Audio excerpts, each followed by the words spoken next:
বলেন না, উম্মত হইতে চায় না বেউম্মত হইতে চায়?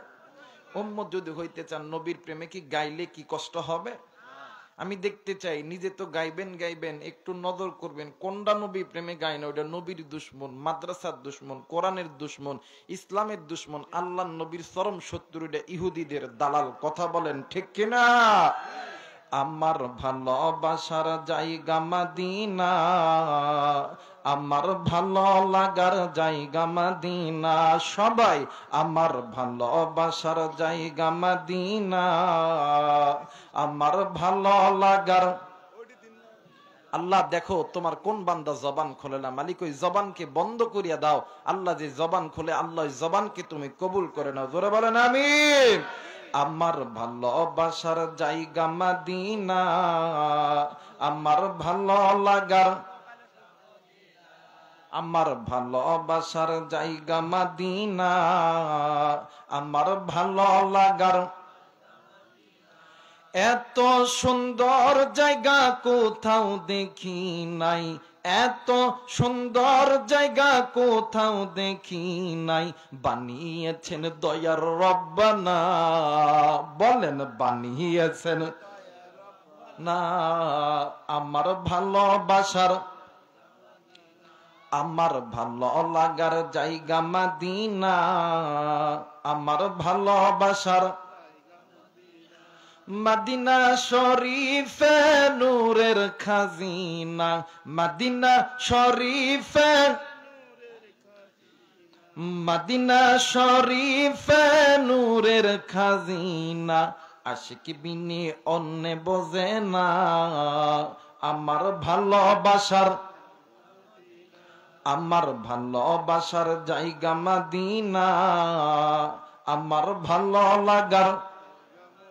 বলেন না আল্লাহর বান্দা, একটু বলেন না, আমার ভালোবাসার জায়গা মদিনা, আমার ভালো লাগার, আমার ভালোবাসার জায়গা মদিনা, আমার ভালো লাগার।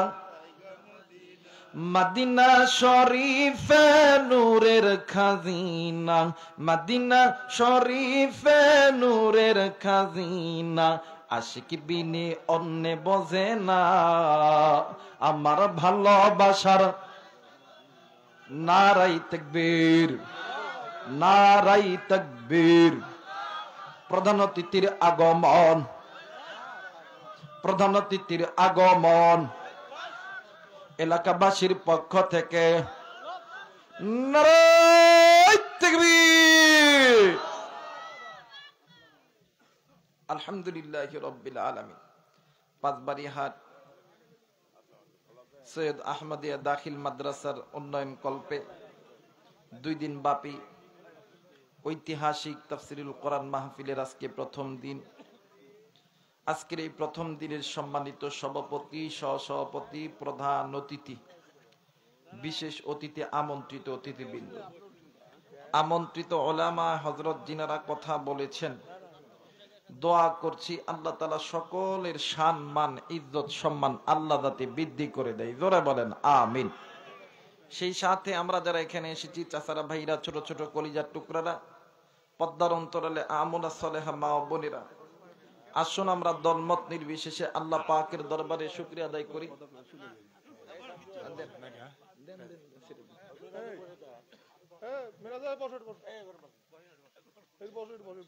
না, একটা সালাম সালাম দিয়ে দেন, কারণ ওয়া শুরু তো ঝামেলা, আগে একটা সালাম দিয়ে দেওয়া হোক।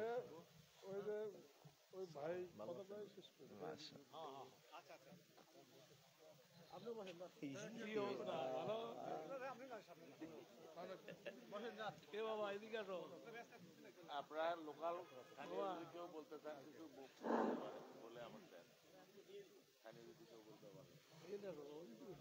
শামসু ভাই আছে, সালাম আছে।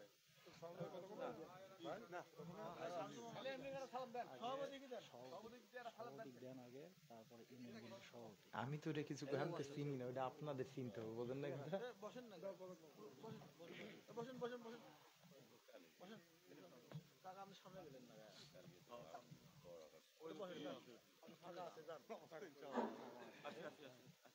সম্মানিত মুসলিমবৃন্দ, প্রথমেই আপনাদের কাছে ক্ষমা চেয়ে নিচ্ছি, কারণ প্রধান বক্তাকে তার আলোচনা শুনছিলাম, তার আলোচনা একটু বন্ধ রেখে আমাদের প্রধান অতিথি, আজকের এই প্রথম দিনের প্রধান অতিথি জনাব মাকতুন আহমেদ খান রুবেল আমাদের এই মঞ্চে এসে উপস্থিত হয়েছেন। সভাপতি বগুড়া সদর উপজেলা বিএনপি।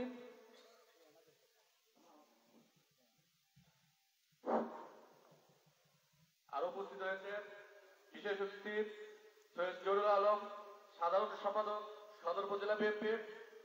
আরো উপস্থিত আছেন জনাব সাদ্দুল আলম মন্ডল, সভাপতি সাগর ইউনিয়ন বিএনপি।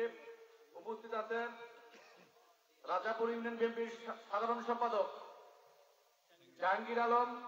উপস্থিত আছেন সাগর ইউনিয়ন বিএনপির সাংগঠনিক সম্পাদক আব্দুল সালাম মন্ডল সহ রাজাপুর ইউনিয়নের ভারপ্রাপ্ত চেয়ারম্যান রেজা ভাই সহ সাগর ইউনিয়ন বিএনপির যুবদল, ছাত্র দলের বিভিন্ন পর্যায়ের নেতৃবৃন্দ। সম্মানিত মুসলিম প্রাণ, এ পর্যায়ে বক্তব্য রাখবেন সাগর ইউনিয়ন বিএনপির সম্মানিত সভাপতি জনাব সাদ্দুল আলম মন্ডলকে তার মূল্যবান বক্তব্য রাখার জন্য অনুরোধ করছি।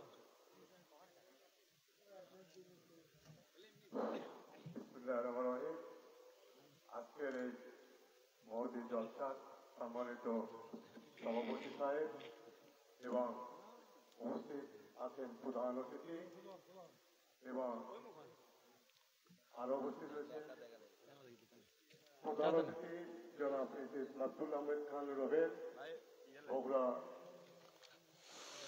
বগুড়া জেলা বিএনপির সহসভাপতি ও সদর থানা উপজেলা বিএনপির সভাপতি।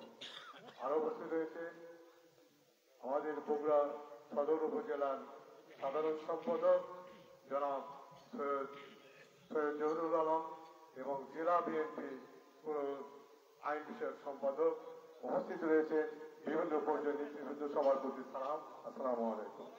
আপনারা গভীর রাত পর্যন্ত অপেক্ষা করে রয়েছেন, তার জন্য এই মহলে আমার বিএনপি শাখা ইউনিয়নের পক্ষ থেকে আপনাদের ধন্যবাদ ও শুভেচ্ছা জানাচ্ছি।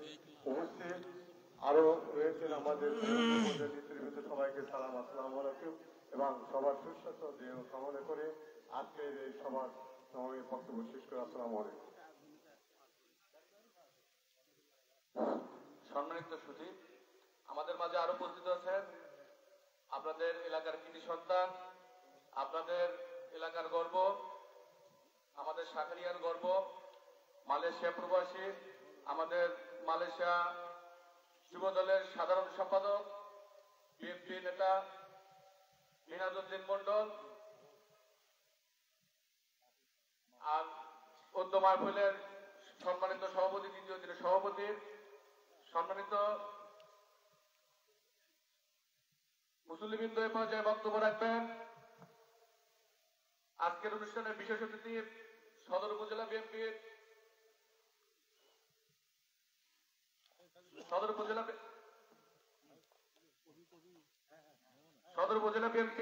সাধারণ সম্পাদক অ্যাডভোকেট সৈয়দ জহুরুল আলম। সংক্ষিপ্ত বক্তব্য রাখার জন্য অনুরোধ করছি।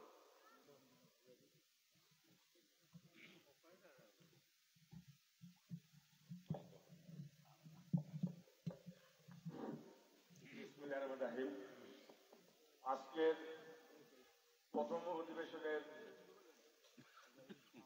সভাপতিত্ব করছেন অত্যালকার মুরব্বী। প্রধান অতিথি হিসেবে উপস্থিত আছেন সদর উপজেলা বিএনপির সভাপতি, জেলা বিএনপির সহসভাপতি মাকতুন রুবেল। উপস্থিত আছেন শাখার ইউনিয়ন বিএনপির সভাপতি শামসুল আলম মন্ডল। উপস্থিত আছেন শাখারা সদর উপজেলা বিএনপির যুগ্ম সাধারণ সম্পাদক একরাজউদ্দিন মন্ডল। উপস্থিত আছেন মালয়েশিয়া যুবদল সাধারণ সম্পাদক মিনাজউদ্দিন মন্ডল, রাজাপুরের সাধারণ সম্পাদক জাহাঙ্গীর হোসেন সহ আমাদের বিভিন্ন পর্যায়ের নেতৃবৃন্দ এবং আমার সামনে উপস্থিত আছেন মুসলিমবৃন্দ। সবাইকে জানাই সদর উপজেলা বিএনপির পক্ষ থেকে সালাম, আসসালামু আলাইকুম। শুধু মুসলিমবৃন্দ, আমরা রাজনীতি করি, রাজনীতির খাতিরে আপনাদের মাঝে আমাদের আসতে হয়। আজকে সারা বাংলাদেশে ফ্যাসিস্ট হাসিনা সরকার বিতরণের পর এখানে আমরা যারা সদরে বসবাস করি, বিশেষ করে এখানে অত্যন্ত জুলুম হয়েছে 16 বছর, নির্যাতন হয়েছে, হামলা হয়েছে, মামলা হয়েছে। আমরা ঠিক মতো চলাফেরা করতে পারি নাই, আমরা কথা বলতে পারি না। আমাদের এই যারা আজকে যারা ওয়াজের আছে, যারা ওয়াজ করছেন, তারা ঠিক মতো এলাকাতে যেতে পারেন নাই, কোন রকমের ওয়াজ করে তারা সরে পড়েছেন। আমাদের নেতাকর্মীরা অসংখ্য মামলা খেয়েছেন। তাই 16 বছর পরে আমরা আপনাদের মাঝে এসেছি অনেক আনন্দ নিয়ে, আপনাদের খোঁজ খবর নিয়ে এখানে এসেছি। আমরা আজকে আমরা ওয়াজ শুনছি, মহান আল্লাহ তাআলার কাছে শুকরিয়া জানাচ্ছি যে আজকে আমরা স্বাধীন দেশে, দ্বিতীয় স্বাধীন দেশে বসবাস করছি। 71 সালে স্বাধীন হয়েছিল, কিন্তু এই 53 বছরে স্বাধীনতার স্বাদ কেউ ঠিক মতো পায় নাই। এই শেখ হাসিনা পরিবার যতদিন বাংলার মাটিতে ক্ষমতায় এসেছে, ততবারই জুলুম হয়েছে, নির্যাতন হয়েছে। এই যে আপনাদের এলাকাতে, এই 5 বাড়ি এলাকাতে আমাদের যেসব বিএনপি নেতারা আছে, তারা ঠিক মতো বাড়িতে থাকতে পারে নাই, ঘরে থাকতে পারে নাই, তারা অজস্র মামলায় কিন্তু জেল কেটেছে। আপনারা জানেন এই একরাম দীর্ঘ 3-4 মাস জেল কেটেছে কয়েকদিন আগে যে বের হয়েছে। এইভাবে জুলুমের মধ্য দিয়ে আমরা এই বাংলাদেশে বসবাস করছি। ইনশাআল্লাহ এই হাসিনা যাওয়ার পরে নতুন করে আমাদের নেতা তারেক রহমান, দেশ নেতৃত্বে খালেদার নেতৃত্বে এই বাংলাদেশ আবার নতুন করে উন্নয়ন করা হবে, গঠন করা হবে, যাতে ওই ফাঁসিস্ট সরকারের মতো আর কোন জুলুম বা সরকার বাংলার মাটিতে আর না আসতে পারে। আমরা সকলে সজাগ থাকবো। অনেক ষড়যন্ত্র হচ্ছে, হিন্দু, মুসলিম, বৌদ্ধ, খ্রিস্টান আমাদের শত্রু না, তারাই শত্রু যারা দেশের ভিতরে আছে এবং দেশের বাইরে থেকে ষড়যন্ত্র করছে বিভিন্ন ভাবে। তাদের তো সাবধান থাকবেন, ঐক্যবদ্ধ হব। এই কথা বলে আমরা আবারও যাতে এই এলাকাতে আসতে পারে, আগামীকাল হয়তো এখানে আমাদের আরো বড় দ্বিতীয় অধিবেশন আছে, আমরা হয়তো আবার এসে দেখা হবে। এই কথা বলে সকলের সুস্বাস্থ্য কামনা করে আমার সংক্ষিপ্ত বক্তব্য শেষ করছি। খোদা হাফেজ, বাংলাদেশ জিন্দাবাদ। সকলকে সালাম, আসসালামু আলাইকুম। এবার আপনাদের মাঝে বক্তব্য রাখবেন আপনাদের সদরের একজন পরীক্ষিত মানুষ, যিনি দীর্ঘ 16 বছর অজস্র মামলা খেয়েছেন, 8 বার জেল খেটেছেন। আপনাদের কথা বলতে গিয়ে, বিএনপির কথা বলতে গিয়ে, বেগম খালেদা জিয়া তার কোনো কথা বলতে গিয়ে, সদরের নেতৃত্ব দিতে গিয়ে, সেই নেতা আপনার আমার সকলের প্রিয় মানুষ, প্রিয় নেতা, জেলা বিএনপির সহ সভাপতি, সদর উপজেলা বিএনপির সভাপতি, আপনাদের মাঝে বারবার যিনি এলাকাতে বারবার এসেছেন, আপনাদের ডাকে সব সময় আসেন, দিন নাই রাতে সব সময়, সেই নেতা এখন কথা বলবেন। আজকের ওয়াজ মাহফিলের প্রধান অতিথি জনাব মাহতুন আমকান রুবেল কথা বলছেন। জনাব মাহতুন আমকান রুবেল।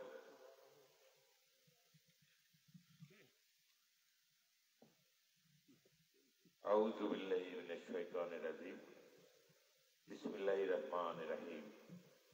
পাঁচবাড়িয়া হাট সৈয়দ আহমদিয়া দাখিল মাদ্রাসার উন্নয়ন কল্পে আজকের ঐতিহাসিক 51তম অধিবেশন 2 দিন ব্যাপী তাফসীরুল কোরআন মাহফিলে আজকের প্রথম দিনের সভাপতি জালিতাবাড়ি এলাকার কৃতি সন্তান অবসরপ্রাপ্ত পুলিশ কর্মকর্তা জনাব মঞ্জুরুল হক বাবলু, সহ সভাপতি হিসেবে যাদের নাম আমরা দেখছি, সৈয়দ জিয়াউল হুদা, ভারপ্রাপ্ত অধ্যক্ষ জনতা ডিগ্রি কলেজ আলহাজ মোহাম্মদ আব্দুর রাহিম রুনু, জনাব মোহাম্মদ আনিসুর রহমান, জনাব মাওলানা মোহাম্মদ মাহবুবুর রহমান।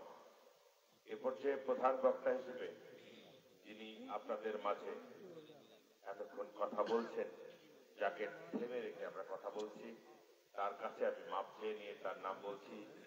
কারি হাফেজ মোহাম্মদ আবু রায়হান, দ্বিতীয় আব্দুল খালেক শরীরপুরি নওগাঁ থেকে যিনি এসেছেন আমাদের মাঝে।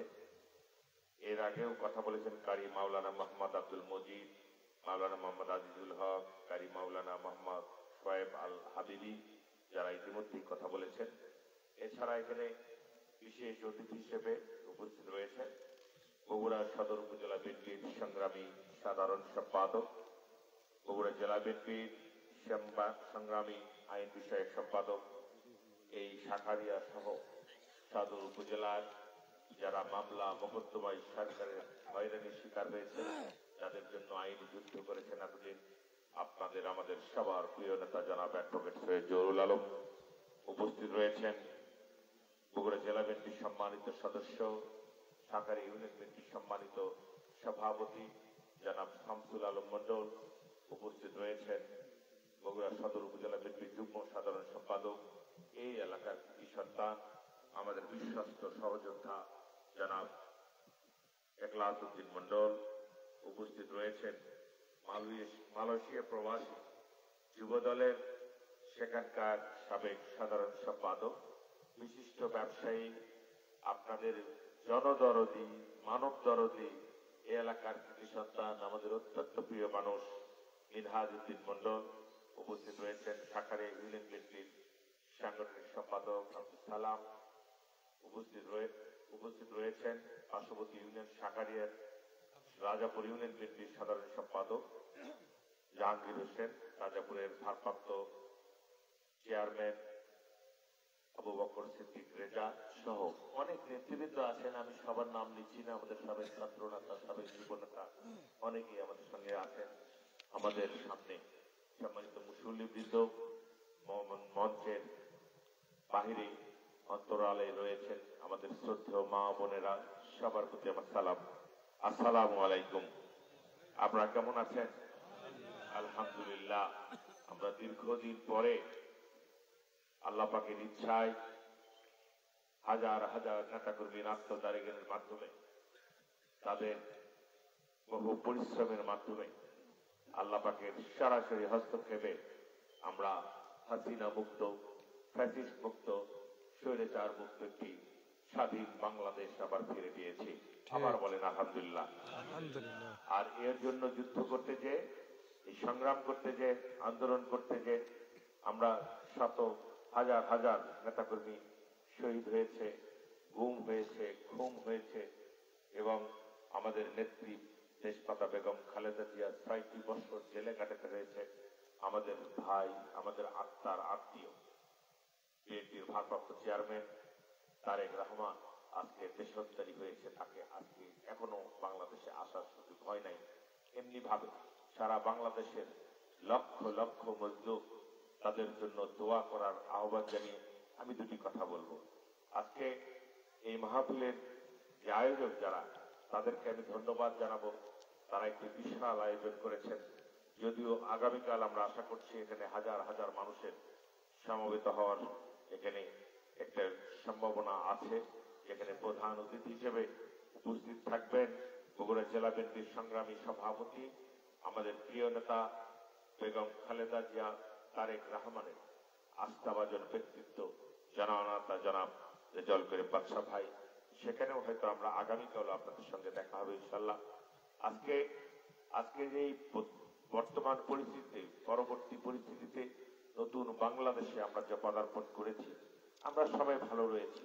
আমি যে কথাটা এখনই রাজাপুরে বলে আসলাম, আজকের যে মাহফিলের প্রধান বক্তা, উনি যে এরকম নিরাপদে একদম নিশ্চিন্ত মনে ওয়াজ করছেন, এটা 1 বছর আগে সেটা উনি করতে পারতেন না। 1 বছর আগে প্রধান বক্তা, এই যে আগামীকালকের যে প্রধান বক্তা থাকবেন আজিজুল ইসলাম জিহাদি সাহেব, ওনার বহু রেকর্ড রয়েছেন। উনি ওয়াজ শেষ করে উনি এই বাতি জ্বালিয়ে উনি যেতে পারতেন না।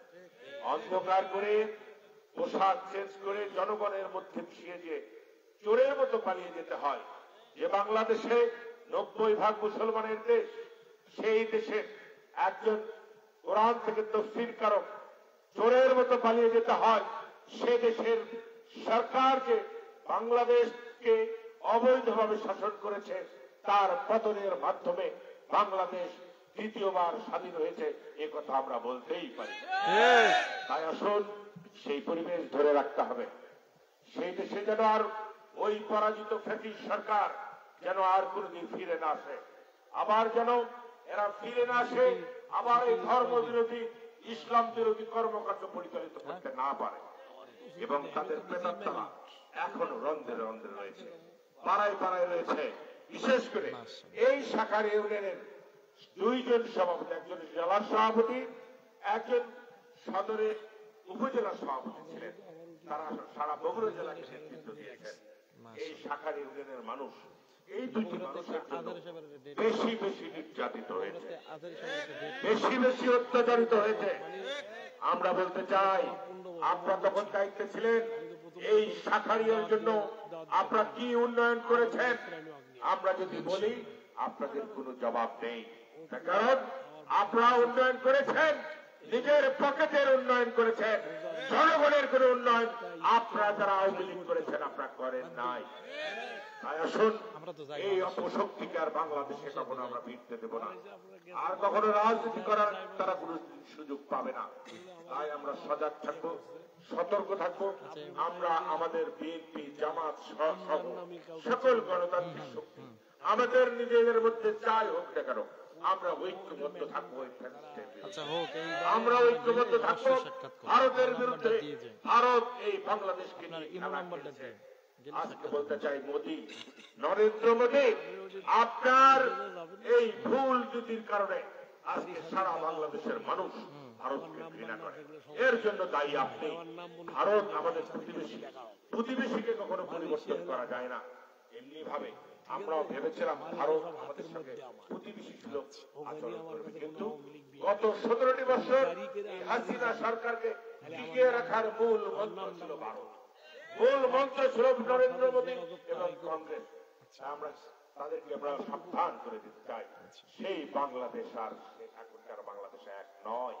আপনারা যেন মনে করেন না বাংলাদেশ কখনো ভিক্ষার থলি নিয়ে আপনাদের দেশে কখনো যাবে। আমরা আপনাদের দেশে, আপনারা এখনো বাহিরে প্রসাব পায়খানা করেন, আমাদের বাংলাদেশের মানুষ ইনশাআল্লাহ এখন তাদের 90 থেকে 95% মানুষ এখন নিজস্ব টয়লেট ব্যবহার করে। এটাই হলো আমাদের সার্থকতা। এভাবেই চলছে বাংলাদেশ। বাংলাদেশ আর মাথা নোয়ানোর জন্য প্রস্তুত নয় কারো কাছে।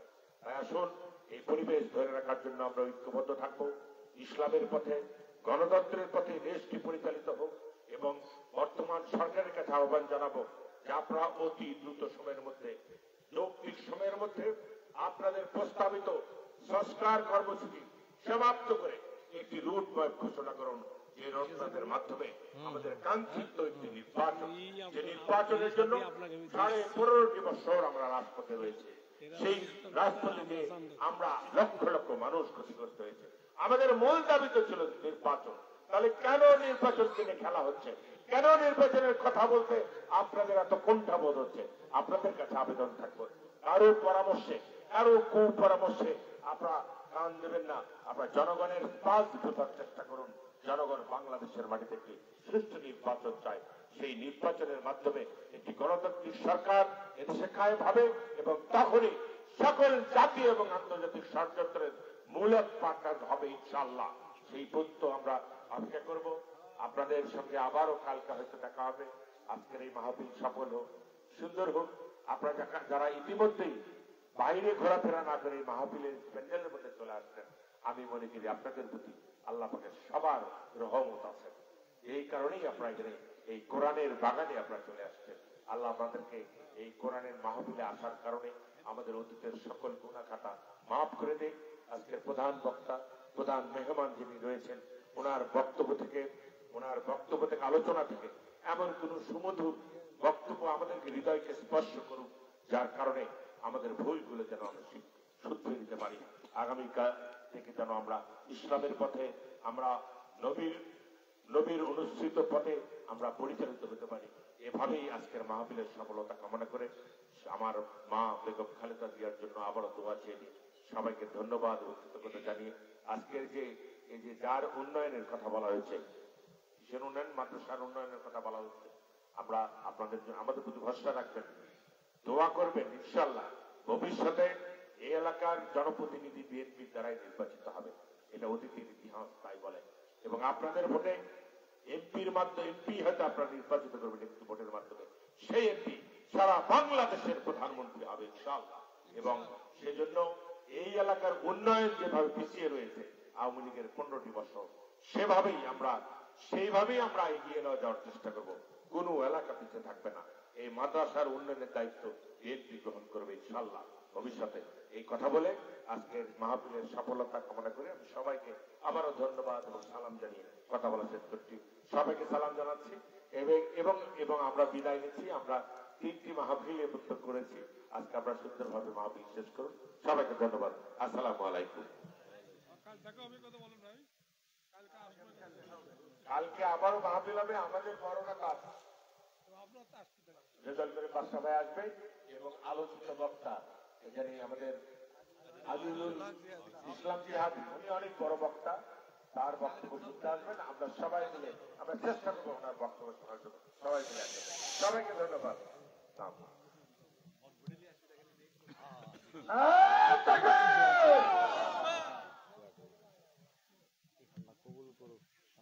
প্রধান বক্তার আলোচনা যেখান থেকে শেষ হয়েছিল ওখান থেকে আবার শুরু হয়ে যাবে ইনশাআল্লাহ। সকলে ধৈর্য সহকারে বসুন, প্লিজ কোরআনের কথাগুলো শুনুন ইনশাআল্লাহ। আলহামদুলিল্লাহ রাব্বিল আলামিন। আল্লাহ পাকের দরবারে লাখ কোটি শুকর যে আমার মতন একজন জাহেল মূর্খ গুনাহগারের জবান থেকে পবিত্র কোরআনুল কারীমের একটি আয়াত অসংখ্য হাদিস থেকে ছোট্ট একটি হাদিস তেলাওয়াত করার তৌফিক দান করেছেন। আমিও শুকরিয়া আদায় করছি। আলহামদুলিল্লাহ, আলহামদুলিল্লাহ রাব্বিল আলামিন। আমার ভাইরা, রাত্রি অনেক গভীর হয়ে গেছে, আমি আর বিলম্ব করব না। অল্প সময়ের মধ্যে ইনশাআল্লাহ স্বল্প কথার মাধ্যমে বিদায় হয়ে চলে যাব।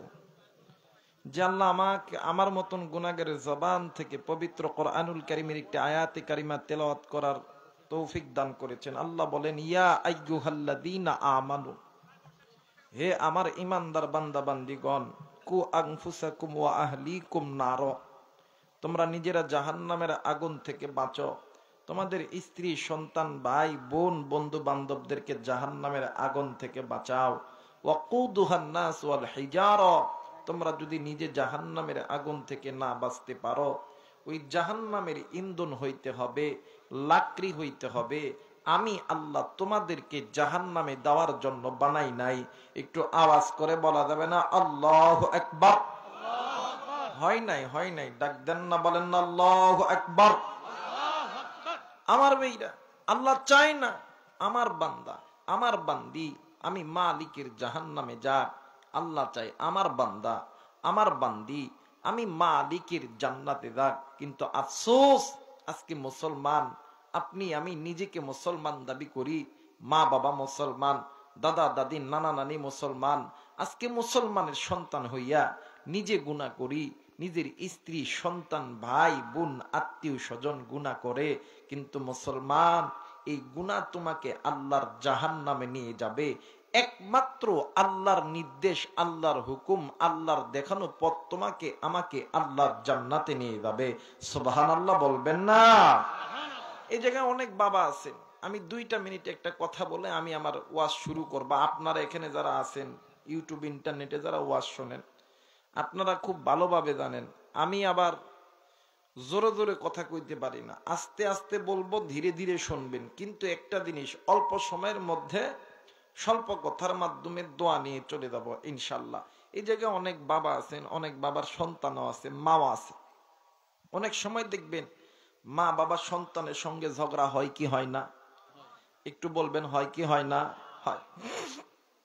সন্তান সারাদিন আপনাদের এই বাজারে ঘোরাফেরা করার পর রাত্রি 12টা 1টা 2টার দিকে ঘরের দরজায় এসে ডাক দেয়, মা আব্বা বলেন তো দেখি, এই মায়ের ডাক শুনিয়া দুনিয়ার জমিনে কোনো মা কোনো বাবা কি ঘরের দরজা বন্ধ করিয়া থাকতে পারে? আরেকবার বলেন, পারে না। মা আর বাবা সন্তানের ডাক শোনা মাত্র ঘরের দরজা খুলিয়া ডাক দিয়ে, কই বেটা সারাদিন কই ছিলি বেটা, আয় বেটা ঘরের মধ্যে আয়। আল্লাহ বলেন, বান্দা ওই মারে আমি আল্লাহ তৈরি করছি, ওই বাপরে আমি আল্লাহ তৈরি করছি, ওই মা বাবার হালাল মোহাব্বতের মাঝখানে এক ফোঁটা নাপাক পানি দ্বারা আমি আল্লাহ তুরি তৈরি করছি। এই বান্দা, তোর মুখে মা ডাক আমি আল্লাহ দিছি, এই ডাকের ভিতরে মধু মায়া মোহাব্বত ভালোবাসা সবকিছু আমি আল্লাহ দিছি। বান্দারে, তুমি যখন রাত্রি 12টা 1টা 2টার দিকে ঘরের দরজায় দাঁড়াইয়া যখন মারে মা কয়া ডাক দাও, এই ডাক তোমার মায়ের কানে পুছায় দিই আমি আল্লাহ, তোমার বাবার কানে পুছায় দিই আমি আল্লাহ। এই ডাকের মাধ্যমে তোমার মা বাবার অন্তরের মধ্যে মোহাব্বত ভালোবাসা পয়দা করে দিই আমি আল্লাহ। বান্দারে, তোমার এই মা ডাক শোনার পরে, বাপ ডাক শোনার পরে, তোমার মা তোমার বাবা যেমন তোমার জন্য ঘরের দরজা বন্ধ করিয়া থাকতে পারে না, বান্দা ওই মায়ের চাইতে, ওই বাবার চাইতে আমি আল্লাহর কাছে তুই বান্দার প্রতি মোহাব্বত বেশি। বান্দা তুই কি গুনাহ করছো, তুমি কি গুনাহ করছো, তোমার গুনার খবরই দুনিয়ার জমিনে কেউ জানে না, আমি আল্লাহ জানি।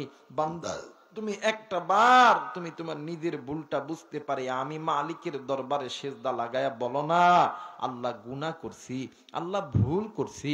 বান্দা তুমি বলতে দেরি হবে, আমি আল্লাহ তোমাদেরকে মাফ করতে দেরি করব না। একটু আওয়াজ করে বলেন না আল্লাহু আকবার। আমার ভাইরা, ওই আসমানের মালিক আল্লাহ পবিত্র কোরআনুল কারীম থেকে শুরু করতে যাচ্ছি, রাগ করবেন আপনারা। আমার আল্লাহ বলেন, বিসমিল্লাহির রহমানির রহিম।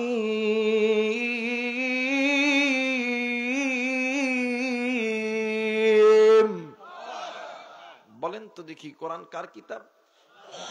আরেকবার বলেন, কার কিতাব?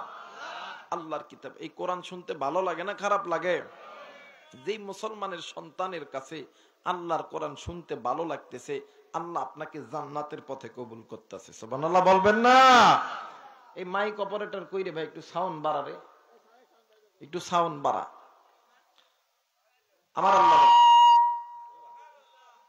আমার আল্লাহ বলেন, বিসমিল্লাহির রহমানির রহিম।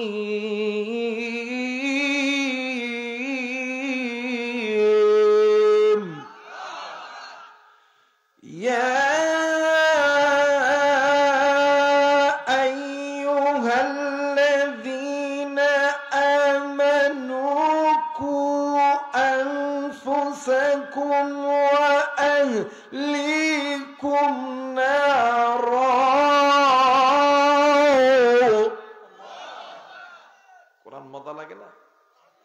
ভালো লাগে না? মুসলমান ভাইরা আমার, বন্ধুগণ, আল্লাহ রাব্বুল আলামিন ডাক দিয়ে বললেন, পৃথিবীর মানুষ, আমি আল্লাহ রাব্বুল আলামিন তোমাদেরকে বড় দয়া কইরা, বড় মায়া কইরা আমি আল্লাহ রাব্বুল আলামিন তোমাদেরকে সৃষ্টি করেছি। এর মুসলমান একটু আওয়াজ করে বলবেন, আপনাকে আমাকে যিনি সৃষ্টি করেছেন তিনি কে? আরেকবার বলেন, তিনি কে? আমার আল্লাহ রহমান খলাকল ইনসান, তিনি আপনাকে আমাকে দয়া কইরা মায়া কইরা সৃষ্টি করছে। আপনি আমি ইনসান। আল্লাহ মাহুল বায়ান, এই তো বাগান আপনি আমি কথা বলতেছি, কথা বলার শক্তি দিছে আমার আল্লাহ। এরা বন্ধু, আল্লাহ রাব্বুল আলামিন ডাক দিয়ে কই, বান্দা বান্দি, আলাম নাজআলনাহু আইনাইন ওয়া নিসানান ওয়া শাফাতাইন। বান্দারে, তোমার সুন্দর চোখ, সুন্দর কান, সুন্দর নাক, সুন্দর জবান, সবকিছু তৈরি করছি আমি আল্লাহ। ফি আইয়ি সূরাতিন মা শাআ রাক্কাবা। এত সুন্দর সুরত, এত সুন্দর বডি ল্যাঙ্গুয়েজ, সবকিছু তৈরি করেছি আমি আল্লাহ। কিন্তু বান্দা বান্দি, আমি আল্লাহ তোরে এত সুন্দর কইরা বানাইলাম, আমি আল্লাহ তোরে জান্নাতে দেওয়ার জন্য বানাইছি।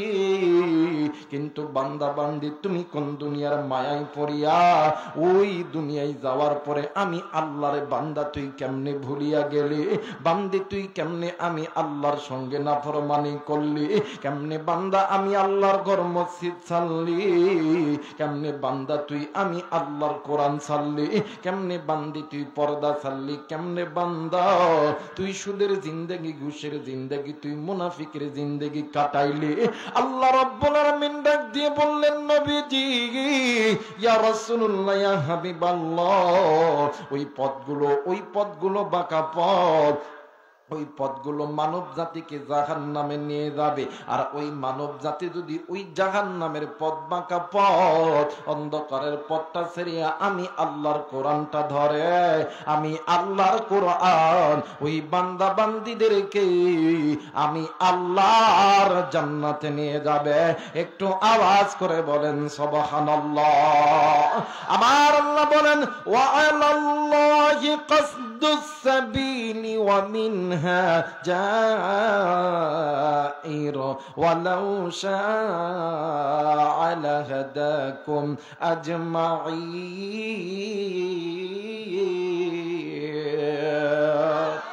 আরেকবার বলেন আল্লাহু আকবার।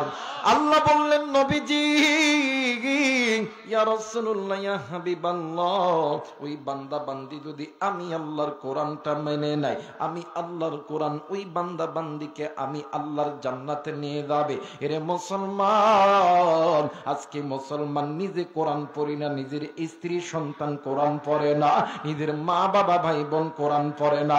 আজকে মুসলমান নিজে গুনাহ করি, নিজের মা বাবা ভাই বোন আত্মীয় স্বজন গুনাহ করে বন্ধু। কিন্তু বাজান্ডি, এই দুনিয়া থাকার জায়গা নয় কি, ওই দুনিয়ায় চিরদিন থাকবো না। এই দুনিয়া ছেড়ে আপনাকেও যেতে হবে, আমাকেও যেতে হবে। কুল্লু নাফসিন যায়িকাতুল মাউত, মৃত্যুর স্বাদ একদিন না একদিন সকলকেই ভোগ করতে হবে। এরে কলিজার টুকরা যুবক, তুমি কি মনে করছো তুমি কি মরবা না? এরে কলিজার টুকরা বাবাজি, আপনি কি মনে করছেন আপনি কি মারা যাবা না? আল্লাহর হুকুম যখন হবে, গর্তের মধ্যে যে লুকিয়ে থেকে কোনোদিন সার আপনি আমি পাবো না। কথা বলেন ঠিক না আমার ভাইরা? কিন্তু আফসোস, আল্লাহ আপনার আমার বড় মায়া করে বানাইছে, জাহান্নামে দেওয়ার জন্য বানাই নাই। কিন্তু মুসলমান নিজ ইচ্ছায় গুনাহ করি। আজকে মুসলমান নারী পুরুষ গুনাহ করে, কারণ ফ্যাক্টরি তো ভালো না। কথা পায় নাকি? ফ্যাক্টরি যদি ভালো হয় মাল ভালো হয়, ফ্যাক্টরি যদি ভালো না হয় মাল ভালো হয়। মা বাবা গুনাহ করে, মা বাবার দেখা দেখা সন্তান শিখে। বাপ 5 ওয়াক্ত নামাজ পড়ে, ফজরের নামাজের সময় মানে স্ত্রীর ডাক দিকে, কি নামাজ পড়বে না? নামাজি হইছে। কথা কয় না কে? স্ত্রী নামাজ পড়ে, স্বামী নামাজ পড়ে না, ঘুমায়। ডাক দিয়ে কই কি যান নামাজ পড়তো না? ফকির ঘুম নষ্ট করার জন্য আইছে। কথা কয় না? আপনি যে বেনামাজি, আপনি যে গুনাহ করেন, মা বাবা আপনার দেখা দেখি সন্তান শিখে। আর এই দুনিয়ার জমিনে যদি কোনো বাবা বলতে, এই বেটা ওরা ঘুমাইতেছে, ওরা দিব কি? আমার ভাইরা, আমার বন্ধুগণ, যে কথা বলতেছিলাম, এই দুনিয়ার জমিনে প্রত্যেকটি বাবা যদি বলে, এই সন্তান আগামীকাল সকালবেলা ফজরের পর মানে ফজর থেকে নামাজ ধরবি, তুই কি করবি না করবি জান না, গাঁজা খাবি, হিরোইন খাবি, ফেন্সি খাবি, বাবা খাবি, ইয়াবা খাবি, যেটা করস কর, প্রেম করবি না করবি না, যা পারস তাই কর, কিন্তু 5 ওয়াক্ত নামাজ জামাতের সহিত পড়তে হবে। যদি না পরস পুটকির চাম থাকতো না। আল্লাহর কসম, একটা যুবক বেনামাজি থাকতো না। কথা বলেন ঠিক কিনা? যত মা আছে, মা যদি বলে, আয় বাড়ি সকালবেলা উঠবি, 5 ওয়াক্ত নামাজ পড়বি, ফরজ পর্দা করবি, তুই আইজুল হক কলেজে যাবি না ওই পার্কে যাবি না অমুক পার্কে যাবি না তমুক পার্কে যাবি, যেখানেই যাবি যা, আমি মায়ের কোনো আপত্তি নাই। 5 ওয়াক্ত নামাজ আজান হওয়ার সাথে সাথে পড়তে হবে, পর্দা করতে হবে, নতুবা চুলের ঝুঁটি থাকতো না। আল্লাহর কসম, কোন নারী বেহায়া পড়ার মতন ঘুরতে পারতো না। কথা বলেন ঠিক কিনা? কিন্তু আফসোস, আজকে মা বাবা গুনাহ করে, সন্তান গুনাহ করে। কিন্তু মার বাপ, আপনাদেরকে একটা কথা বলি দেই, এই জায়গায় যদি কোনো বাপরে আমি হুজুর যদি একটা থাপ্পড় মারি, সন্তান লাঠি সোটা লয়ে আইব, ওই আমার বাপরে মারছে, হুজুরের সাইজ করতাম। কিন্তু আপনি যে আপনার বাপরে কতটা পরিমাণ ভালোবাসেন, আপনি যে গুনাহ করতেছেন, আপনার বাবা মারা যাবে, আপনার বাবা তো জাহান্নামের আগুনে জ্বলবে। আপনি কেমন সন্তান, আপনি বাপরে এতটা ভালোবাসায় বাসেন, আপনি গুনাহের জিন্দেগি কামাই করতেছেন, যে বাপের ফল আপনার বাবা কবরের মধ্যে ভোগ করবে। এখানে অনেক বাবা আছেন, অনেক সন্তান আছেন, বাপ মার সামনে সন্তানরে যদি মারা যায়, বাপ মা সহ্য করতে পারবে? জোরা বলেন। বাপ আর মা কয় আমার সন্তানরে মারছে, এই ফকিন্নির পুতের আগে বিচার করা দরকার। কথা কয় না কেন? বাপ আর মা লাঠি নিয়ে চলে আইবো, কিন্তু বাপ আর মাদেরকে জিজ্ঞেস করি, মাগো আপনি আপনার সন্তানকে এতটা পরিমাণ ভালোবাসেন, আমি হুজুর একটা থাপ্পড় মারার কারণে সহ্য করতে পারলেন না, কিন্তু আপনার সন্তান গুনাহ করে করে জাহান্নামে যাচ্ছে, আপনি কেমনে করে সহ্য করবেন এটা? মুসলমান ভাইরা আমার, বন্ধুগণ, এই জন্য বাঁকা পথ ছেড়ে দেন আমার ভাইরা, আমার বন্ধুরা রে। সোজা পথ ধরেন, সোজা পথ কোরআনের পথ, সোজা পথ মসজিদ মাদ্রাসার পথ, সোজা পথ পিতা মাতার খেদমতের পথ, সোজা পথ পর্দার পথ, সোজা পথ হইল হালাল রুজি রোজগারের পথ। এই পথটা হইল সোজা পথ। এই পথগুলো তোমাকে আমাকে আল্লাহর জান্নাতে নিয়ে যাবে। আমার আল্লাহ দি কোরআন নাযিল করছে রে বাজার। এই জায়গার ভিতরে অনেক মুসলমানের সন্তান, বাড়ির মধ্যে আল্লাহর কোরআন আছে। ও বাজান, আপনি বাড়ির তাকিয়ার উপর থেকে আল্লাহর কোরআনটা একটু নামাবেন, একটু মোহাব্বতের নজরে কোরআনটার দিকে একটু তাকাইবেন। আমার মালিক আমার আল্লাহ এর ওসিলে ওই বান্দা বান্দিকে মাফ করবে। আপনি কোরআন পড়েন না, আপনি গুনাহের জিন্দেগি কাটাইতাছেন। আপনার ঘরের তাকিয়ার উপরে আল্লাহর কোরআন আছে, ওই কোরআনটা একবার নিবেন। কোরআনটা লইয়া মোহাব্বতে বুকে এমন করে ধরায়া ধরবেন, আল্লাহ এর ওসিলেও বান্দারে মাফ করবে। আপনি কোরআন পড়তে জানেন না, কোরআনটা একটু নিয়ে একটু মোহাব্বতে চুম্বুম করবেন, আল্লাহ এর ওসিলাও মাফ করবে। আস্তে বলেন সুবহানাল্লাহ। মুসলমান, আজকে মুসলমান গুনাহের জিন্দেগি কাটাইতেছি এরে বন্ধু, কিন্তু আপনাদের কাছে আমার একটা প্রশ্ন, বলেন তো দেখি, আজকে যে আপনি আমি গুনাহ করতেছি, এই দুনিয়া ছেড়ে আপনিও যাবেন, আমিও যাব, নবীরাও চলে গেছে, পয়গম্বররাও চলে গেছে। আপনার আমার আপনি আমি যেই নবীর উম্মত, যেই নবী আখিরি জামানার পয়গম্বর, উম্মতের কান্ডার, রহমতের ভান্ডার, আমার নবীও চইলা গেছে, নবীজির সাহাবী কেরামরাও চলে গেছে। তোমাকেও যাইতে হবে, আমাকেও যাইতে হবে, কিন্তু ওই কবরে কি নিয়ে যাবেন? কি এমন আমল আছে রে বন্ধু?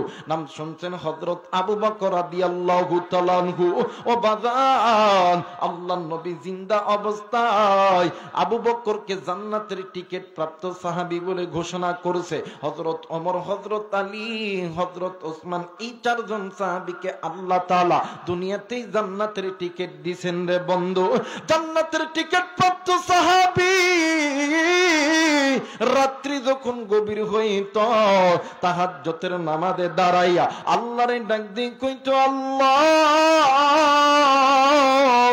না জানি কোন দিনের গুনাহের কারণে আমার জাহান্নামের টিকিট খানা চালু করছো রে আল্লাহ। হযরত আবু বকর জাহান্নামের ভয়ে কান্দে, হযরত ওসমান জাহান্নামের ভয়ে কান্দে, আলী জাহান্নামের ভয়ে কান্দে। জান্নাতের টিকিট প্রাপ্ত সাহাবী এরে বগুড়ার বাবা দিরা রে, জান্নাতের টিকিট প্রাপ্ত সাহাবী যদি তাহাজ্জুদের নামাজে জাহান্নামের ভয়ে কান্দে, আপনার কাছে প্রশ্ন হইল যুবক ভাই, আপনার কাছে প্রশ্ন হইল মুরব্বী বাবা, কলিজার টুকরা মা, কলিজার টুকরা বোন, বলেন তো দেখি কি এমন আমল আপনি করছেন যে আমলটার কারণে আপনি জাহান্নামকে ভয় করেন না? কি এমন আমল করছেন?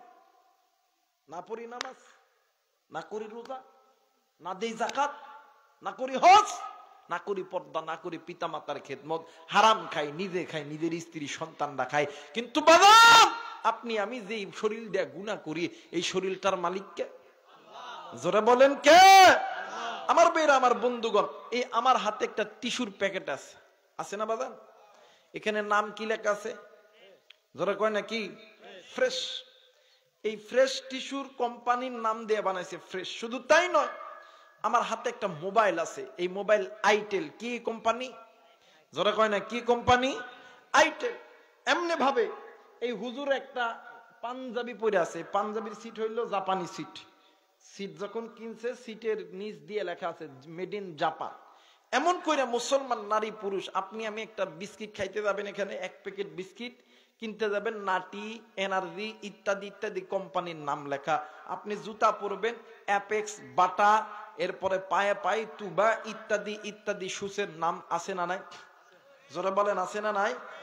মানুষ হয়ে মানুষ একটা জিনিস তৈরি কইরা ওখানে যদি মানুষের নাম বসাইতে পারে, তার কোম্পানির নাম বসাইতে পারে, আল্লাহ যে হাত তৈরি করছে, কান তৈরি করছে, এই হাতের মধ্যে কানের মধ্যে কি আল্লাহর কোম্পানির নাম নাই?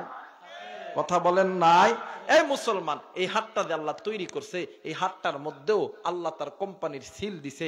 আমার দিকে একটু নজর করেন, দেখবেন আল্লাহ লিখতে আলিফ লাগে, লাম, আলিফ লাম এই তাহা। আল্লামা তকি উসমানী বলেন হাতটা আল্লাহ তৈরি করিয়া হাতের মধ্যে আল্লাহর কোম্পানির সিল দিছে। শুধু তাই নয়, কানটা যে আল্লাহ তৈরি করছে, এই কানের মধ্যে 3টা পেঁচ আছে, এই 3টা পেঁচ দ্বারা লাম আলিফ লাম দ্বারা এই জায়গার ভিতরে আল্লাহ তার কোম্পানির সিল দিছে। শুধু তাই নয়, এই যে মুখমণ্ডল আছে না, এটা 2টা ভাগ, এক ভাগ উপরের, এক ভাগ নিচের। উপরের ভাগ কানের, এই যে এই মানে লতির নিচ থেকে মাঝখানে এখানে একটা ভাঙ্গা একটা হাড় আছে, এই হাড় থেকে এখান থেকে ধরে মাঝখানে নাকের এই সোজা একটা হাড্ডি আছে, সরু হাড্ডি, এই হাড্ডি থেকে ধরে এই কানের লতি পর্যন্ত লাম আলিফ লাম দ্বারা আল্লাহ তাআলা এই চোখের মধ্যে তার কোম্পানির সিল দিছে। এই মানে এই মুখের নিজ ভাগ, এই নিজ ভাগের মধ্যে আল্লাহ তাআলা তার কোম্পানির সিল মারায় দিছে। আল্লাহ বলেন, বান্দা, যে হাতের মধ্যে আমি আল্লাহর সিলটা বসানো, এই হাতটা দিয়ে কেমনে গুনাহ করো? যে চোখের মধ্যে আমি আল্লাহর সিল বসানো, এই চোখটা দিয়ে কেমনে গুনাহ করো? বান্দা, যে শরীরের মধ্যে আমি আল্লাহর সিল বসানো, এই শরীরটা দিয়ে কেমনে গুনাহ করো? বলেন তো দেখি, আমরা যারা 5 ওয়াক্ত নামাজ পড়ি, মসজিদে যাই, নামাজের আগে হাত মুখ সুন্দর করে ধুই, এটার নাম কি? একটু আওয়াজ করে বলবেন কি? ওযু। এই ওযু যে মুসলমান করি, ওযু যে হাত মুখ চোখ আমরা ধুই, মানুষের দেহের 90 ভাগ গুনাহ হয় হাতের দ্বারা, চোখের দ্বারা, কানের দ্বারা, নাকের দ্বারা, জবানের দ্বারা, পায়ে হেঁটে যাওয়ার দ্বারা। সুবহানাল্লাহ বলবেন না? একটা মানুষ যখন ওযু করে, ওযু করার দ্বারা যখন হাত ধুয়ে নেয়, এই ওযুর পানির দ্বারা হাতের গুনাহগুলো ঝরে যায়। একটা মানুষ যখন কুলি করে, কুলি করার দ্বারা ওযুর পানির দ্বারা মুখের গুনাহগুলো ঝরে যায়। নাকে যখন পানি দেয়, নাকে পানি দেওয়ার দ্বারা নাকের গুনাহগুলো ঝরে পড়ে যায়। একটা মানুষ যখন কপালের এই চুল থেকে থুতির নিচ পর্যন্ত যখন ধুত করে, সমস্ত চোখ মুখের গুনাহগুলো ওযুর পানির সঙ্গে ঝরে যায়। শুধু তাই নয়, মানুষ যখন মাথা মাসা করে, মাথার এই ব্রেন বুদ্ধির যত গুনাহ আছে, এগুলো গুনাহ ঝরে পড়ে যায়। মানুষ যখন শাহাদত আঙ্গুলি কানের মধ্যে ঢুকে যখন পেঁচ দেয়, কানের গুনাহগুলো ঝরে পড়ে যায়। মানুষ যখন দুনো পায়ের টাকনি পর্যন্ত যখন ধুয়ে ফেলে, ওযুর পানি পড়ার দ্বারা পায়ের গুনাহগুলো ঝরে পড়ে যায়। 100% গুনার মধ্যে 90% গুনাহ যদি ঝরে পড়ে যায়, বাকি থাকে কয় পার্সেন্ট? আরেকবার বলেন, আরেকবার বলেন। 10%। এই 10% গুনাহ লইয়া কোন নারী কোন পুরুষ যখন দাঁড়ায়, আল্লাহু আকবার, আল্লাহ আপনি সবচেয়ে বড়, সুবহান রাব্বিয়াল আযীম, আল্লাহ আপনি তার চাইতে বড়, সুবহান রাব্বিয়াল আলা, আল্লাহ আপনি তার চাইতে বড়। আল্লাহ বলেন ফেরেশতারা রে, যে বান্দা, যে বান্দি আমি আল্লাহকে বড় থেকে বড়, বড় থেকে বড়, বড় থেকে বড় বানাইলো, আমি আল্লাহ কি পারি ওই বান্দা বান্দিকে ছোট রাখতে? যা যা, আমি আল্লাহ ওই বান্দা ওই বান্দিকে মাফ করে দিলাম। আওয়াজ করে বলেন আল্লাহু আকবার। মুসলমান ভাইরা আমার, বন্ধুগণ, যে মালিক তোমার আমারে এত দয়া কইরা মায়া কইরা বানাইলো, ওই মালিকের নাফরমানি কেমনে করে মুসলমান? কেন তুমি আমি গুনাহ থেকে বাঁচতে পারি না? কেন তুমি আমি আল্লাহর কোরআন ধরতে পারি না? এ বাজান, এই জামানার ভিতরে আল্লাহর একজন গোলাম ছিলেন, বড় একজন আলেম ছিলেন, নাম কইতেছেন হাসানে বসরি রহমাতুল্লাহ আলাইহ। ও বাজান, আল্লাহর জামানার আল্লাহর গোলামের জামানার ভিতরে একজন যুবতী নারী মারা গেছে।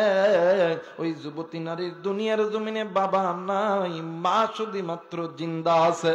মা জননী প্রতিদিন মসজিদের ইমাম সাহেবের কাছে যাইয়া ডাক দিয়ে কই হুজুর গো, আপনার কাছে এমন কোন আমল আছে কিনা যে আমলটা করলে আমার মাইয়ার সঙ্গে আমার সাক্ষাৎ হইয়া যাবে? হুজুর ডাক দিয়ে কই মা গো, এমন কোন আমল আমার জানা মতে নাই মা গো।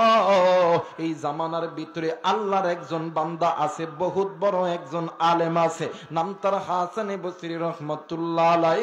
ও মা গো, আপনি ওই আল্লাহর বান্দার কাছে চলে যান। এইবার মা জননী 12 থেকে 13 কিলোমিটার রাস্তা নিজে পায়ে হেঁটে হেঁটে হেঁটে হেঁটে আল্লাহর বান্দা হাসানে বসরি রহমতুল্লাহ আলাইহির বাড়িতে চইলা গেছে। হুজুরকে ডাক দিয়ে কই হুজুর, আমি এমন হতভাগী একজন মহিলা, হুজুর এই দুনিয়ার জমিনে আমার মা নাই, এই দুনিয়ার জমিনে আমার বাবা নাই, এই দুনিয়ার জমিনে আমার দাদি নাই, এই দুনিয়ার জমিনে আমার নানা নাই, নানি নাই, কেউ নাই গো হুজুর। ও গো হুজুর, আমার তো একটাই মাত্র কলিজার টুকরা কন্যা সন্তান। ও গো হুজুর, আমার সন্তান মারা গেছে, আমি মা কি পারি আমার সন্তানকে না দেখা থাকতে পেরে? হুজুর আপনার কাছে এসেছি, এমন কোন আমল আছে কি না যে আমলটা করলে আল্লাহ তাআলা আমার মাইয়ার সঙ্গে আমার সাক্ষাৎ করায় দিবে? হুজুর ডাক দিয়ে কই মা গো, এমন কোন আমল আমার জানা মতে নাই গো মা, কিন্তু মা আপনি কি 5 ওয়াক্ত নামাজ পড়েন গো মা? ডাক দিয়ে কই হ্যাঁ হ্যাঁ আমি 5 ওয়াক্ত নামাজ পড়ি। ডাক দিয়ে কই মা গো, আপনি প্রতিদিন এশার নামাজের পর 2 রাকাত সালাতুল হাজতের নামাজ পড়বেন, আর আপনি আল্লাহর কাছে কান্না করবেন, আর আপনি যখন ঘুমাইবেন ডান কাত হয়ে ঘুমাইবেন, আপনি নবীর উপরে দরুদ পড়তে পড়তে ঘুমাইবেন। আমার মালিক আমার আল্লাহ আপনার চোখের পানি আর নবীর মোহাব্বতে আপনার সন্তানের সঙ্গে আপনার সাক্ষাৎ করায়া দিবে। এবার মা জননী বাড়িতে যাইয়া 1 দিন 2 দিন 3 দিন 4 দিন আমল করতে আছে। হঠাৎ করি মা জননী একদিন রাত্রিবেলা ঘুমের গভীরে স্বপ্নে দেখে কলিজার টুকরা সন্তান ডাক দিয়ে কই মা। মা সন্তানের ডাক শুনিয়া মা স্বপ্নের ভিতরে নজর কইরা দেখে সন্তান খালি কান্দে। মা ডাক দিয়ে কই বাবা গো, তুমি কেন কান্দো গো বাবা, বলো না। ডাক দিয়ে কই মা গো, এই যে দেখেন না আমার কবরের মধ্যে জাহান্নামের আগুন জ্বলতেছে। এরে বন্ধু, সন্তান ল্যাংড়া হোক, লুলা হোক, কানা হোক, কোরা হোক, চোর হোক, ডাকাত হোক, এই সন্তানকে মা বাবার চোখের সামনে কেউ যদি মারে, কেউ যদি আগুনের মধ্যে নিক্ষেপ করে, এই দুনিয়ার জমিনে এমন কোন মা নাই, এমন কোন বাবা নাই ওই মা বাবা চুপ কইরা থাকতে পারে। মা জননী ঘুম থেকে উঠিয়া চট কইরা কূপের পারে গেছে। কূপের মধ্যে থেকে মা জননী পানি উঠাইয়া ওই কবরের মধ্যে ঢালে, ওই কবরের মধ্যে ঢালে, আর চিৎকার দিয়ে ডাক দিয়ে কই কেউ আসনি? আমার কলিজার টুকরা সন্তানের কবরে জাহান্নামের আগুন জ্বলতেছে।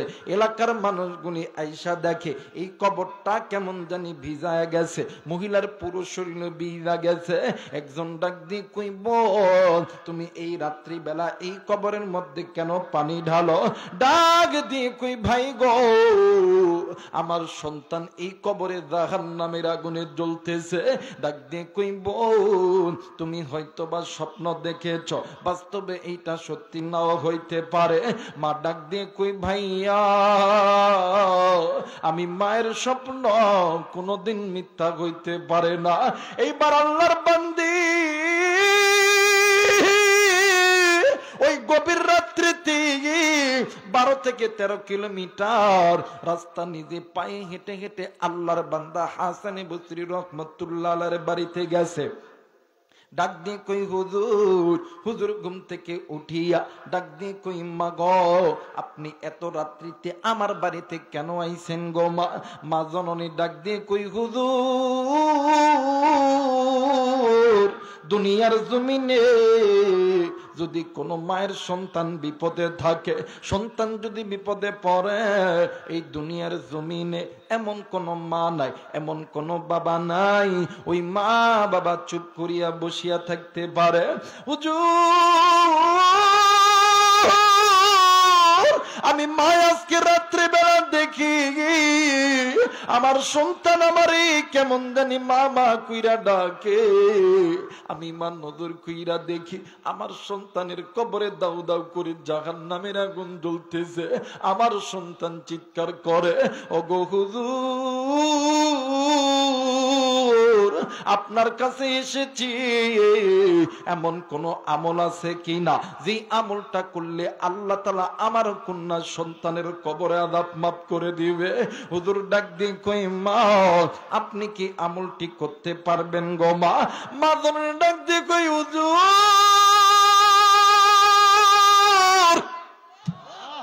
আমি মায়ের যদি জীবন চলে যায় গো হুজুর, আমি মা যদি মারাও যায়, আমি মায়ের যদি জীবনও চলে যায়, আমি মা জীবন দিতে রাজি, কিন্তু আমি মা জিন্দা থাকতে আমার সন্তান জাহান্নামের আগুনে জ্বলবে, আমি মা এইটা সহ্য করতে রাজি নয়। একটু আওয়াজ করে বলেন সুবহানাল্লাহ। এই দুনিয়ার জমিনে ওই জনম দুঃখিনী মা জিকার জিন্দা আছে রে, বাপ জিকার জিন্দা আছে, ওর মতন দুঃখী ওর মতন সুখী আর কেউ নাই। মাদার নাই রে, বাপজার নাই রে, এর মতন দুঃখী এর মতন অসার কেউ নাই রে বন্ধু। পিতা মাতা থাকতে কদর করো, চইলা গেলে পাবা না। এই ময়দানে আসার সময় অনেক কলিজার টুকরা মুরব্বী, অনেক কলিজার টুকরা যুবক আজকে এই জান্নাতের বাগানে আসার সময় অনেকেই আছে মায়ের কবরের পাশ দিয়া, অনেকেই আছে বাবার কবরের পাশ দিয়া। ওই কবরের ভিতর থেকে তোমার আমার মা, তোমার আমার বাবা ডাক দিয়ে কই বেটা রে,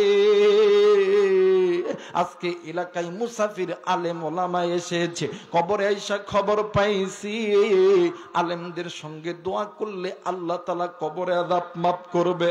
এরে বেটা শোন, আজকে আমি মায়ের কবরে জাহান্নামের আগুন জ্বলে, বেটা তুই কি জানিস না আমি মা এই কবরে আযাব সহ্য করতে পারি না। কার বাপ জানে ডাক দিয়ে কই বেটা, আজ কোন দুনিয়ার টাকা তুরে পাগল বানাইলো, আজ কোন দুনিয়ার অর্থ সম্পদ আমি বাবার কথা তুরে মনে বুলাইলো রে বেটা। এরে বেটা শোন শোন শোন, একদিন তুই বেটার জন্য আমি বাবা আমি মা কি করি নাই, সুদকে সুদ বলিয়া গণ্য করি নাই, ঘুষকে ঘুষ বলিয়া গণ্য করি নাই, হারামকে হারাম বলিয়া গণ্য করি নাই। আজকে আমি মায়ের কবরে আযাব হয়, আমি বাবার কবরে আযাব হয়, বেটা তোর কি একটু কলিজার ভিতরে মায়া লাগে না? এরা যুবক বন্ধু, এরা কলিজার টুকরা মুরব্বী, ওই মায়ের জন্য বাবার জন্য কোন কোন নেককার সন্তান আমি মুসাফিরের সঙ্গে দোয়া কইরা বাড়িতে যাবেন, দুই হাত উঁচু করে আল্লাহরে দেখান। আল্লাহ তুমি দেখো নেককার সন্তানগুলি হাত উঠাইছে রে আল্লাহ, নাফরমান বান্দা বান্দি চলিয়া গেছে, ওগো মালিক আল্লাহ তুমি এই হাতগুলোকে কবুল আর মঞ্জুর করে নাও। জোরে জোরে বলেন আমিন, আর একবার বলেন আমিন। মিমতে মক্কা, মিমতে মিনার, মিমতে মদিনা, মুসলমান সেই মিমের মাকে চিনলি না, জনম দুঃখিনী মা, জনম দুঃখিনী মা, গর্ভধারণী মা, দুঃখের দরদি আমার জন্ম দুঃখী মা, দুঃখের দরদি আমার জন্ম দুঃখী মা। মিনতে মক্কা মিনতে মিনার মিনতে মদিনা, মুসলমান সেই মিমের মাকে চিনলি না। নারায়ে তাকবীর, নারায়ে তাকবীর। মুসলমান বন্ধুরে, থাকতে পিতামাতা কদর করো, চইলা গেলে পাবা না। কারণ পিতামাতার কদর করতে হবে, পিতামাতার খেদমত করতে হবে। আমার আল্লাহ বলেন, ওয়াকাদা রাব্বুকা আল্লা তা'বুদু ইল্লা ইয়াহু ওয়া বিল ওয়ালিদাইনি ইহসানা। আল্লাহ বললেন, পৃথিবীর মানুষ, আমি আল্লাহর আনুগত্য ইবাদত করার পর তোমরা পিতামাতার প্রতি ইহসান করো, দয়া করো, মায়া করো, পিতামাতারে খুশি করো। তোমার মা বাবা যদি খুশি হইয়া যায়, আমি আল্লাহর জান্নাতের দরজা তোমার জন্য খুলে দেবে। আর যদি কোন সন্তানের মা বাবা যদি অসন্তুষ্ট হয়, আমি আল্লাহর জান্নাতের দরজা বন্ধ হইয়া যাবে। এরে যুবক, এই জায়গায় অনেকের যুবকের বাবা নাই। এরে বন্ধু, আমার নবীর কিন্তু বাবাও ছিল না। তোমার মা নাই, আমার নবীরও মা ছিল না। এরে বগুড়াবাসী, তুমি এতিম, আমার নবীও কিন্তু এতিম ছিল। আমার নবীজি যখন মায়ের কথা মনে হইতো, আমার নবীজি ডুকরে ডুকরে কাঁদতো, আর আল্লাহরে ডাক দিয়ে কইতো, আল্লাহ। একটা বার মায়া কইরা ডাক দেন না, বলেন না আল্লাহ। আর একবার ডাক দেন না, বলেন না আল্লাহ। ডাক দিয়ে কইতো, আল্লাহ, ও মালিক, আল্লাহ গো, তোমার কাছে বলতেছি রে আল্লাহ, এই দুনিয়ার জমিনে আমার বাবা নাই, মা নাই, আমার মা বাবারে তুমি কবুল কইরা নাও। জোরে জোরে বলেন আমিন। মুসলমান ভাইরা, আমার বন্ধুরা রে,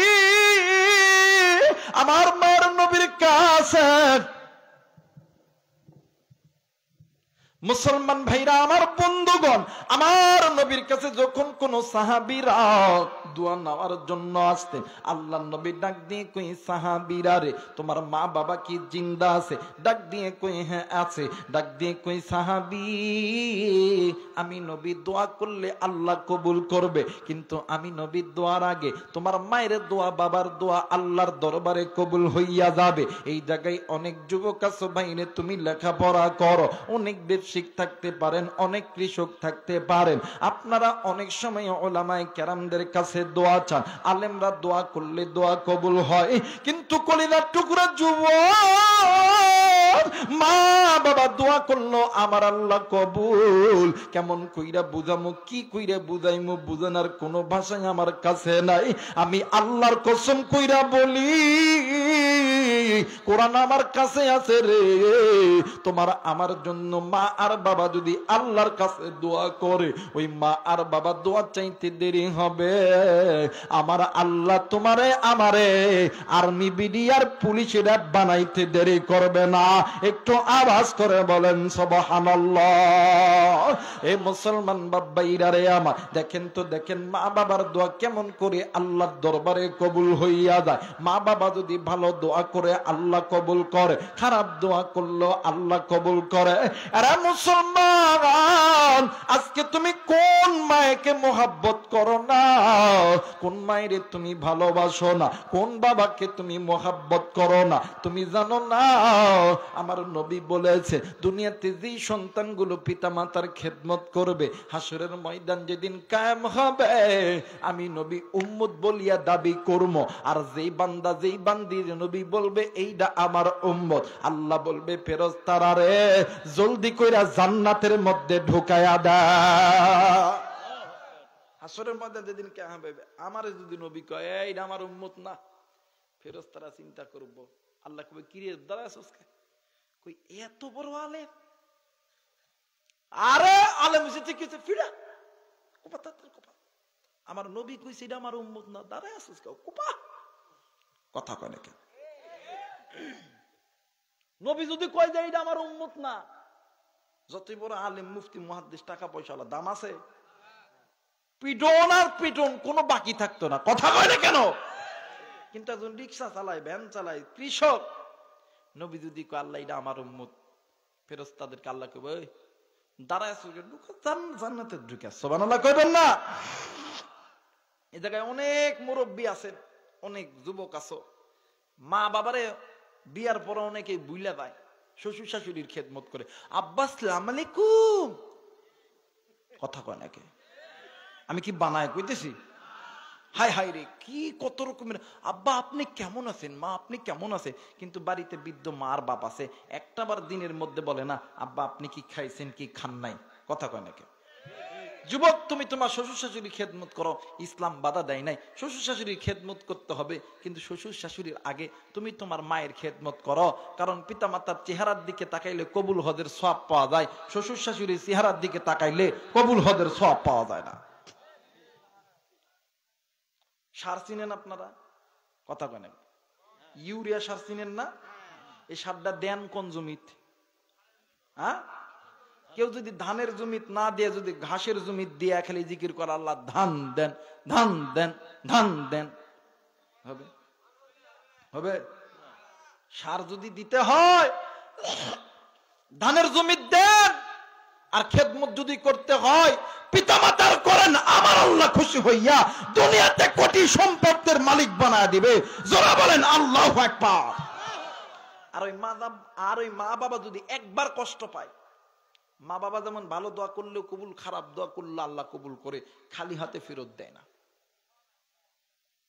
একবার যদি মা বাবা অন্তর থেকে কষ্ট পায়, আল্লাহ আমি কষ্ট পাইছি, আল্লাহর কসম তোর কোটি টাকা থাকতে পারে, তুই army, BDR, police, RAB, MP, মন্ত্রী, আওয়ামী লীগ, বিএনপি, জামাত ইসলাম, জাতীয় পার্টি, যেই দলই কর, আল্লাহর দুনিয়াও তোর জন্য হারাম, আখিরাতটাও তোর জন্য হারাম, কোনদিন তুই শান্তি পাবি? মুসলমান ভাইরা আমার, বন্ধুগণ, আর লম্বা নয়, দেখো রে বন্ধু, পিতামাতার খেদমত করলে, পিতামাতা দোয়া করলে আমার আল্লাহ দোয়া কবুল কইরা নাই। এরে বন্ধু, পিতামাতা সন্তানের জন্য ভালো দোয়া করলো আমার আল্লাহ কবুল করে, খারাপ দোয়া করলো আমার আল্লাহ কবুল করে। ও বন্ধু, আল্লাহ নবীর জামানার ভিতরে আল্লাহ নবীর একজন সাহাবী নাম হইতেছে আল্লাহ নবীর একজন সাহাবী নাম হইতেছে হযরতে আলকামা রাদিয়াল্লাহু তাআলা আনহু, মৃত্যু যন্ত্রণায় ছটফট করতেছে। আল্লাহ নবী আয়েশা নজর কইরা দেখি আলকামার জবান কেমন জানি বন্ধ।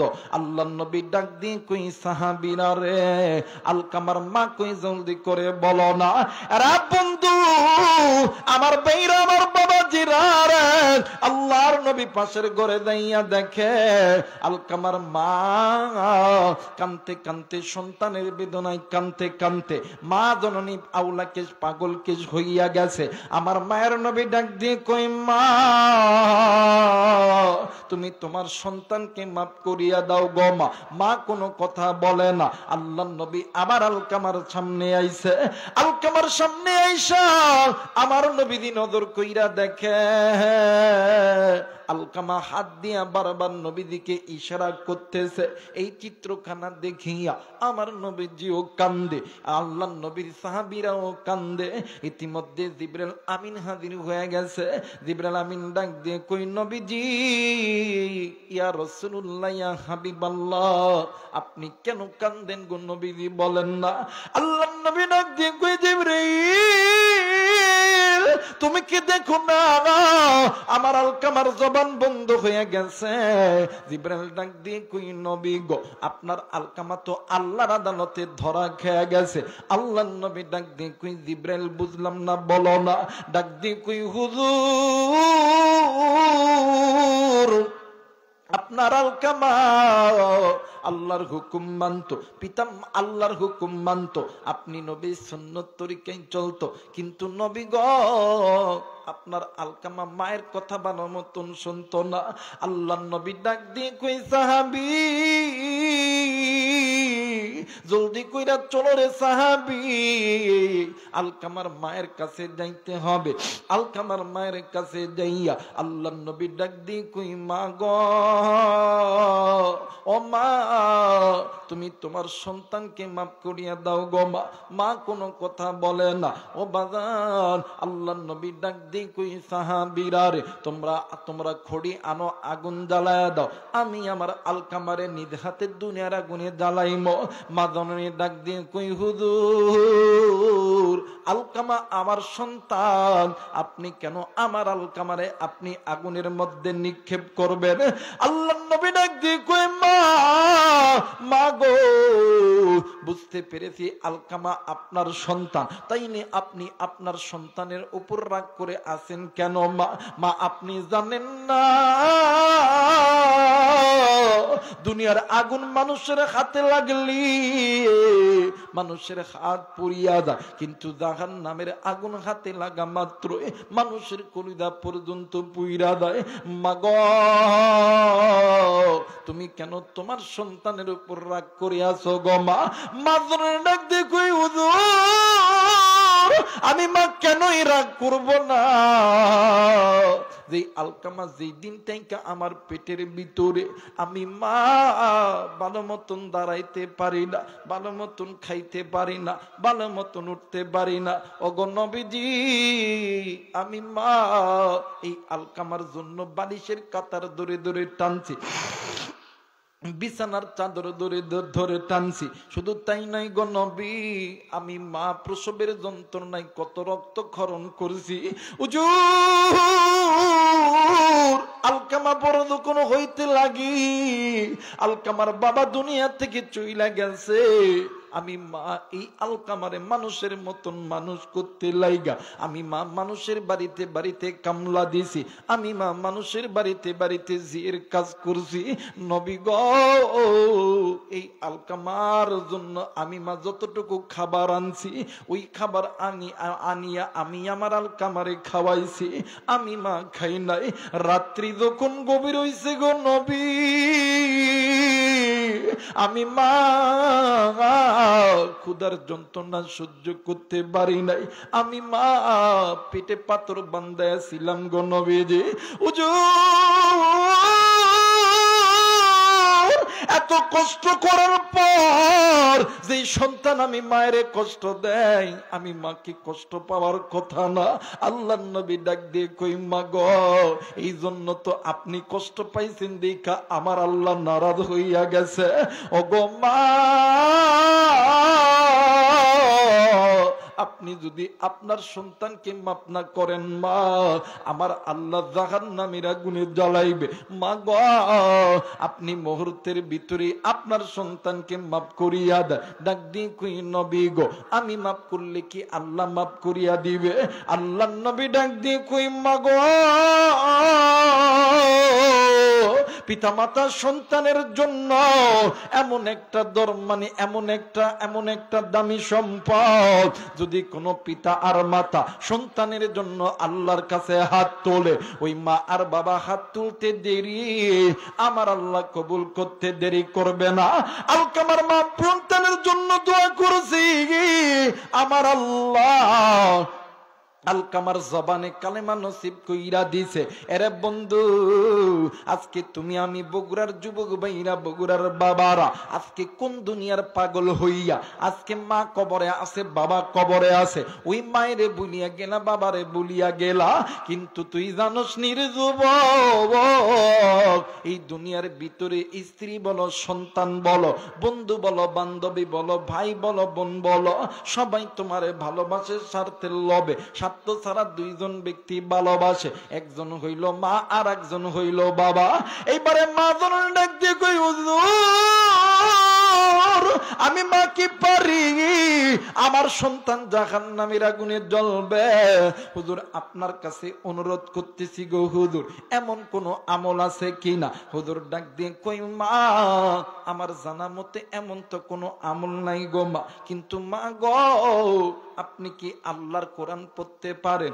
মা জননী ডাক দিয়ে কই, জি জি আমি আল্লাহর কোরআন পড়তে পারি, কিন্তু পরিপূর্ণভাবে পড়তে পারি না, ভালো মতন পড়তে পারি না।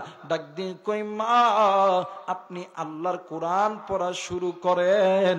দ্বিতীয় নাম্বার, আপনার কাছে যদি কোনো অর্থ থাকে আল্লাহর পথে দান করেন। আমার মালিক আমার আল্লাহ,